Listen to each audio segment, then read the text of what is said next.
हम तो जन्म जन्म के बागी, लिखी बगावत भाग हमारे।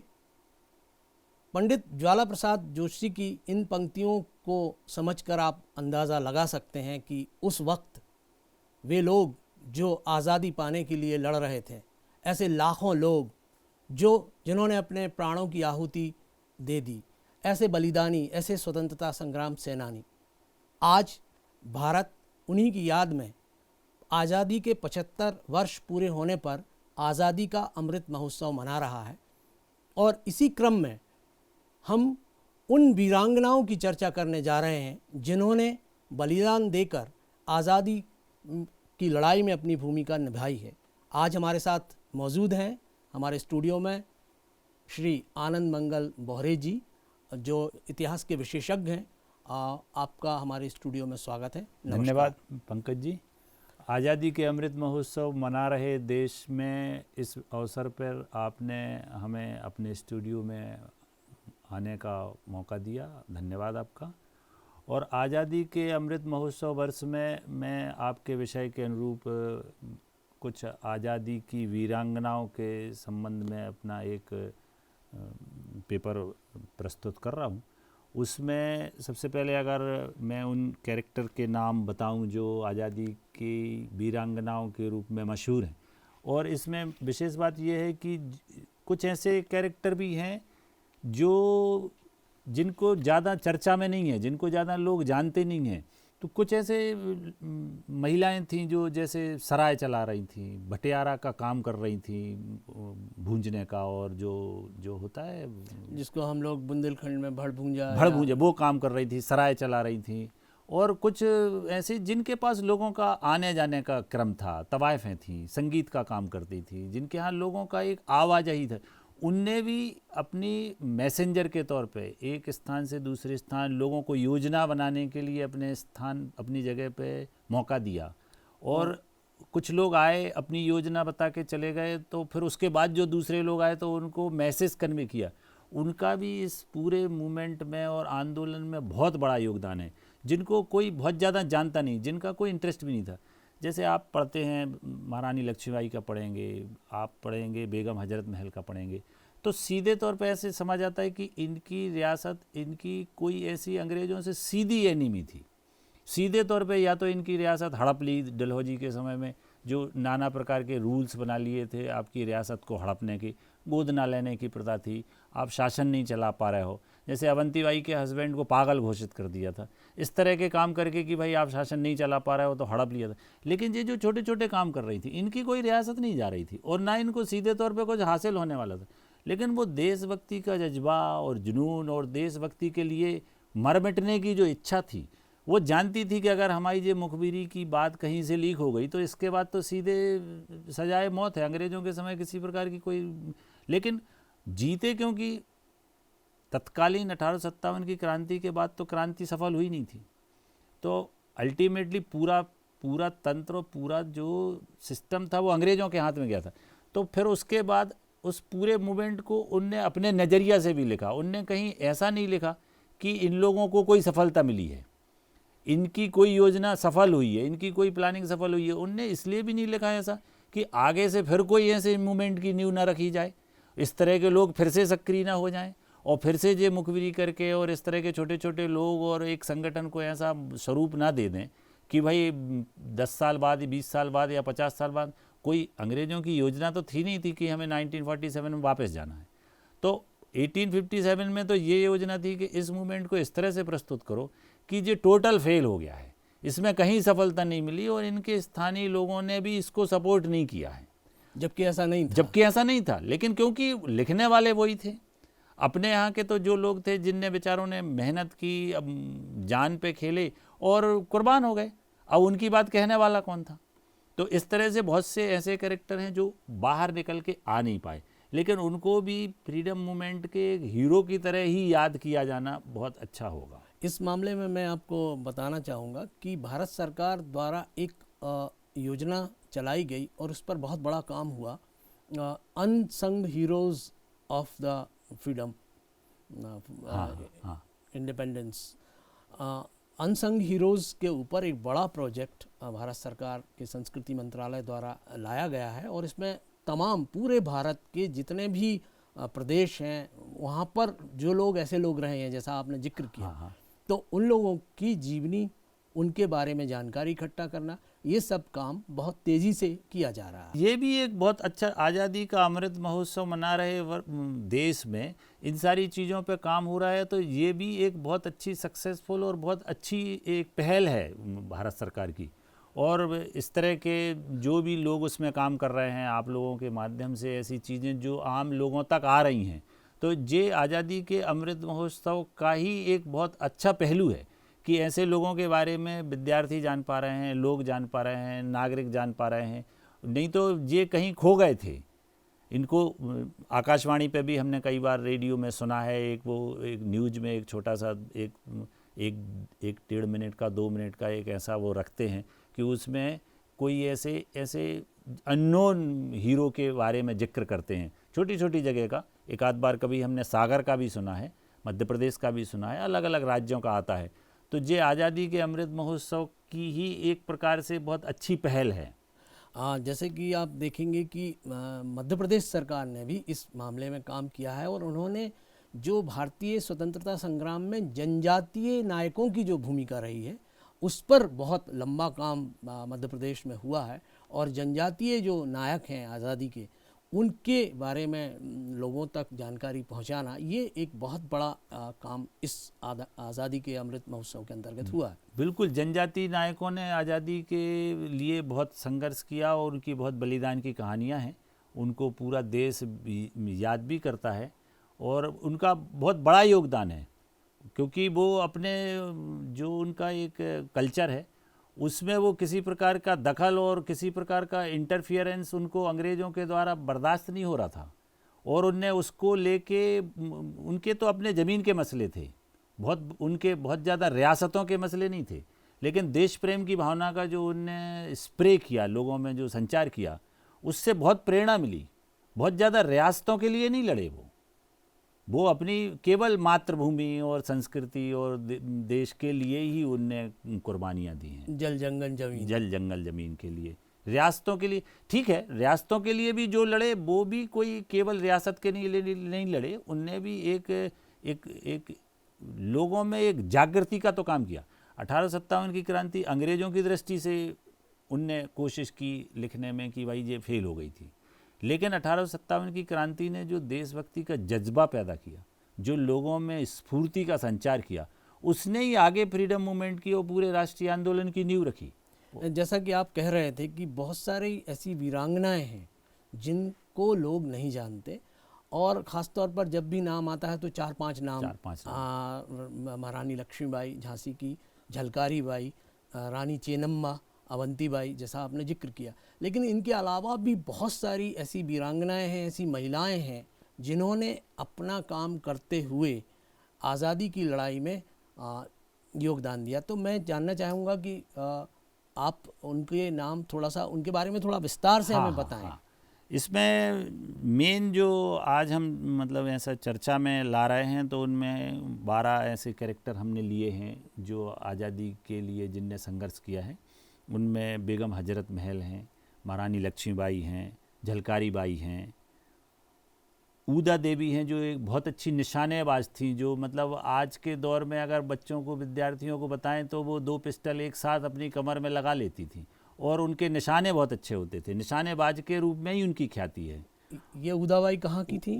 ऊदाबाई उत्तर भारत की थी और उनने उत्तर भारत के क्षेत्रों में अपना आज़ादी की लड़ाई लड़ी। उसके बारे में अभी जिक्र कर रहे हैं और अभी हम नाम बता देते हैं। अजीजन बाई हैं, अवंती बाई हैं, और रानी द्रौपदी हैं धार की, दुर्गा भाभी हैं, और रानी गैदी नल्लू हैं, और रानी वेलू नचियार हैं, उषा मेहता हैं, और सरोजनी नायडू हैं।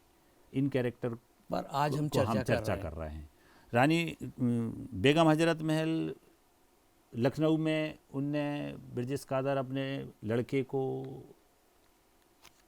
अल्पायु में, मतलब जो छोटी उम्र में शासक बना देते थे, लेकिन उनकी संरक्षक वो थी, तो शासन उनने किया।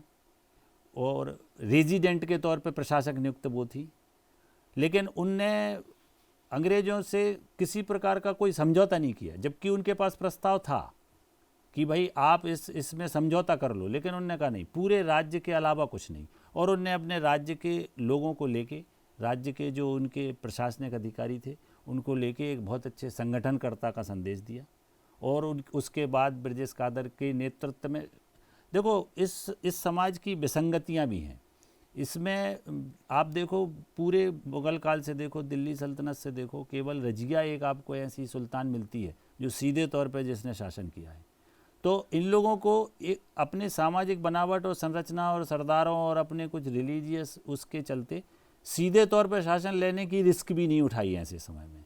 छोटा था बालक उनका, 10 वर्ष का था, लेकिन उनने उसको शासक नियुक्त कर दिया और उसके प्रशासक के रूप में, रेजिडेंट जिसको बोलते थे, उसके रूप में उनने शासन किया और एक बहुत अच्छा पूरा एक संगठन बनाया। और 1857 की क्रांति के समय एक अवध को एक इतना अच्छा उनने एक सेंटर बना दिया कि आसपास के पूरे क्षेत्र के लोगों में इस क्रांति के प्रति एक जज्बा पैदा किया, सफलतापूर्वक एक जागरूकता आई उनने। इसके बाद क्रम से अगर चलें तो बेगम हजरत महल के बाद महारानी लक्ष्मीबाई, बाई चांस महारानी लक्ष्मीबाई को कहानियों में, कविताओं में और लोकगीतों में ज़्यादा स्थान मिला है। महारानी लक्ष्मीबाई के बारे में ऐसा नहीं बोला जाता है कि ये कैरेक्टर अननोन है। महारानी लक्ष्मीबाई के बारे में यदि हम बात करें तो उनका तो पूरा हर जगह उनका नाम आता है, क्योंकि उनके ऊपर कविताएं भी लिखी गई हैं। सुभद्रा कुमारी चौहान ने बहुत कविता लिखी जो पूरे स्कूलों में पढ़ाई जाती रही। खूब लड़ी मर्दानी वो तो झांसी वाली रानी थी, बुंदेले हर बोलों की हमने सुनी कहानी थी। और इसके ऊपर फीचर फिल्म भी बनी और वो भी काफ़ी विद्यालय भी खोले मध्य प्रदेश शासन ने। बुंदेलखंड के होने के कारण भी उनको बुंदेली में बहुत कविताओं में और ऐसे लोग उनको स्थान प्राप्त हुआ। तो लोकप्रिय हैं उनके बारे में, लोग जानते हैं। लोकप्रिय। और कुछ उनका वो घोड़े पे उनकी वो फोटो और वो तलवार लिए एक मैसेज देती है, तो वो उनको उनके कैरेक्टर को तो एक ग्लैमर मिला। लेकिन और जैसे झलकारी बाई हैं, झलकारी बाई ने एक दुर्गा दल बनाया और झलकारी बाई उनके जैसी लगती थी, उनके जैसी दिखती थी। तो उनको एक बार उनको एक मुठभेड़ से निकलने में उनने, झलकारी बाई ने रानी लक्ष्मीबाई का वेश बना लिया और वो पकड़ी भी गई रानी लक्ष्मीबाई के। तो इससे आप ये देखो कि उनको मालूम है कि हम कितना रिस्की काम कर रहे हैं। झलकारी बाई के बारे में मैं आपको एक यहाँ सूचना देना चाहूँगा कि भारत सरकार के फिल्म्स डिवीज़न ने जब वहाँ पर चीफ प्रोड्यूसर कुलदीप सिन्हा थे जो कि झांसी के हैं, उन्होंने एक film, documentary film Jhalkari Bai के ऊपर बनाई। और इसमें एक गौरव की बात यह है कि ये जो फिल्म बनाई वो आदरणीय हमारे एस.एल. वाल्मीकि साहब ने बनाई, जो इस EMRC के पूर्व में निदेशक भी रहे हैं। तो ये बड़ा एक गौरव का विषय है कि झलकारी बाई पर बहुत अच्छा काम जो एस.एल. वाल्मीकि साहब हैं उन्होंने किया था। हाँ, झलकारी बाई के अलावा ऊदा देवी एक बहुत अच्छी, जो अभी हम जिक्र कर रहे थे, निशानेबाज थी, लखनऊ की थी।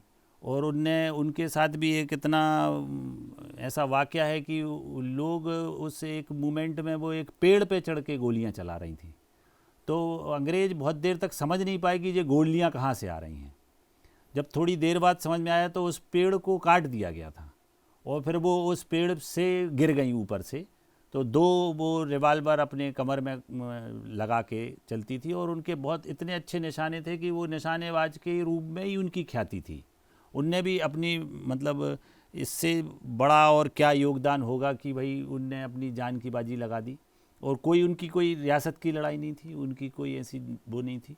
आज़ादी के लिए उनने एक बहुत बड़ा मैसेज, संदेश दिया। फोर्ब्स मिशेल ने अपने एक संस्मरण में उनके निशानेबाजी के बारे में लिखा भी है कि जब वो मचान से नीचे गिरी थी तो उनकी एक मैगज़ीन आदि भरी हुई थी और लगभग वो 1 दर्जन लोगों को मौत के घाट उतार चुकी थी।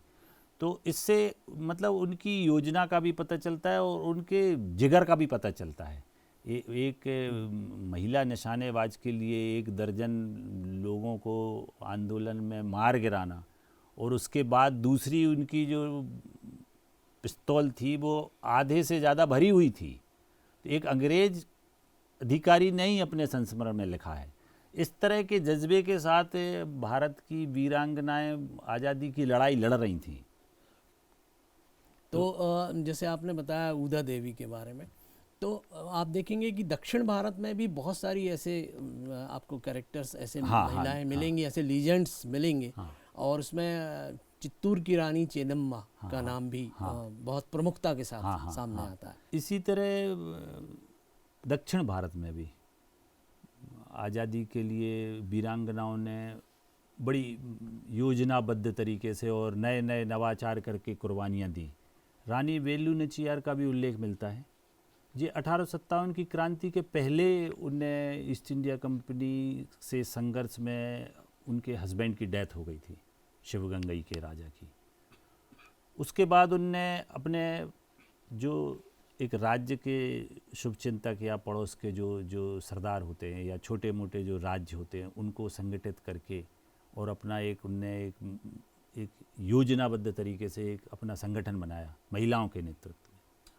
और इसमें एक ऐसा उल्लेख मिलता है कि पहला दुनिया का मानव बम रानी वेलु नाचियार ने बनाया था। एक उनके दल की एक महिला मतलब सेनानी हथियारों के अपने उसमें शरीर में आग लगा के और बारूद के ढेर पे कूद गई थी।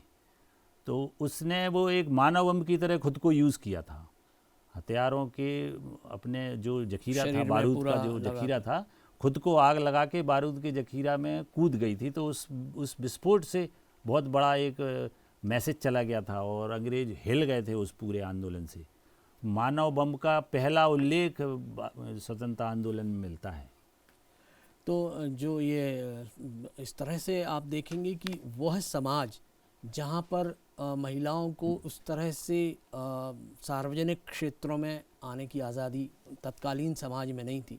महिलाओं उस समय पर्दा प्रथा भी थी और ये सारी तमाम विसंगतियाँ थी। उसके बावजूद भी जो महिलाएं हैं वो उस पूरे चीज़ों को तोड़कर बाहर आईं और उन्होंने आज़ादी के खिलाफ लड़ाई लड़ी। यही एक इसका एक पहलू है जिसको मैं कई बार ऐसा महसूस करता हूँ कि ये बात आती है कि पाश्चात्य या पश्चिम के देश अग्रणी हैं, जबकि ये बात बिल्कुल कहीं से कहीं तक हमें मतलब ऐसी रेलिवेंट नहीं लगती कि यहाँ तो विचारधारा की दृष्टि से यहाँ के लोग हमेशा से अग्रणी रहे हैं। 1857 की क्रांति के पहले रानी वेलु नाचियार की बात कर रहे हैं जी, तो और पहले की बात है। हाँ, तो उस समय इन लोगों ने आगे आके नेतृत्व किया, लड़ाई लड़ी, देश प्रेम का जज्बा दिखाया। और जो छोटे छोटे लोगों की इसके पहले शुरुआत में जो चर्चा की थी, जिनने अपने व्यापार व्यवसाय, अपनी जो मजबूरियां थी उनको दरकिनार करके देश प्रेम के लिए काम किया, घुड़सवारी की, हथियारों के साथ सीखा, हथियार चलाना सीखा, निशानेबाजी सीखी। उस सेनानी का जज्बा देखो आपकी, जिसने आग लगा के और बारूद के ढेर में कूदने का निर्णय लिया। देश प्रेम का उसका जज्बा देखो। तो ये जो पर्दा प्रथा और इसका थोड़ा सा इस समाज का स्वरूप ऐसा है कि यहाँ आक्रमण समय समय पे होते ही रहे। इस देश की विरासत ऐसी है कि यहाँ कभी शक आ गए, तो कभी कुषाण आ गए, तो कभी हूण आ गए, तो कभी मुस्लिम आ गए, तो कभी अंग्रेज आ गए, तो फिर उसके साथ डच भी आए, फ्रांसीसी भी आए, पुर्तगाली भी आए। तो यहाँ ये जो आक्रमणकारियों का यहाँ जो कंटिन्यू चलता रहा, आते रहे लोग, उसके कारण एक जो स्वरूप, क्योंकि जब थोड़ा समय ऐसा आया कि भाई अंग्रेज़ों के हाथ में राइटिंग का मौका चला गया, कुछ समय के लिए जो इस्लामिक जो मुस्लिम्स के आक्रमण हुए तो वो एक अलग किस्म का कल्चर लेके आए। तो वो एक पर्दा प्रथा और पिछड़े समाज का जो एक वास्तव में जो एक स्वरूप बनाया गया है नहीं, ये पिछड़ा समाज।